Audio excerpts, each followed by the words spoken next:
បើខ្ញុំប្រាប់បងប្អូនថាខ្ញុំអត់ចេះធ្វើម្ហូបមួយមុខនេះបងប្អូនជឿអត់តែខ្ញុំនិយាយមែនខ្ញុំអត់ចេះមែនប៉ុន្តែខ្ញុំចូលចិត្តមែនទែនណាជ្រក់ស្វាយហ្នឹងគឺខ្ញុំចូលចិត្តមែនទែនដោយសារតាវាញ៉ាំជាមួយត្រីបំពងក៏ឆ្ងាញ់ញ៉ាំជាមួយត្រីអាំងក៏ឆ្ងាញ់យល់វាឆ្ងាញ់ហ្មងធ្វើងាយឲ្យតែយើងមានខ្ទឹមសខ្ទឹមក្រហមស្លឹកខ្ទឹមម្ទេស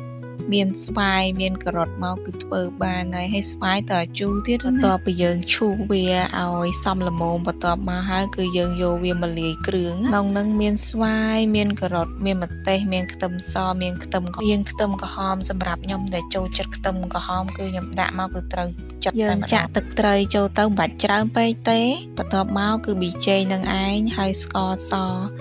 គ្រឿងវាមានតែប៉ុណ្្នឹងឯងបងប្អូនហើយខ្ញុំមិនជឿថាខ្ញុំអត់ដែលចេះធ្វើសោះហើយយើងច្បល់វាឲ្យចូលមកគឺប៉ុណ្្នឹងក៏បានហើយប្រៀបដូចជាយើងបុកម្ជូរគ្រាន់នេះយើងអត់បុកម្ជូរទេគឺយើងច្បល់វាចូលបណ្ដោយ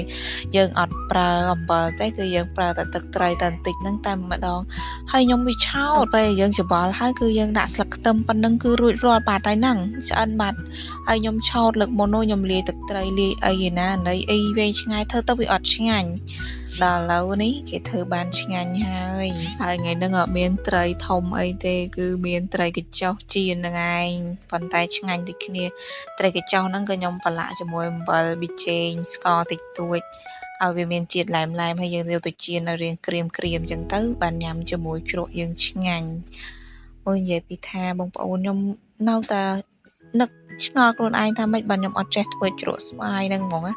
គឺខ្ញុំធ្វើបានដងហើយវាធ្វើដូចអត់ត្រូវចិត្តធ្វើអត់ទំនងមិនទេដល់ពេលខ្ញុំធ្វើ2ដងនេះមានអារម្មណ៍ថាឆ្ងាញ់ញ៉ាំមកជាតិហ្មងមានអារម្មណ៍ថានេះហើយជារសជាតិដែលយើងចង់បាននេះហើយជារសជាតិដែលយើងធ្លាប់ញ៉ាំ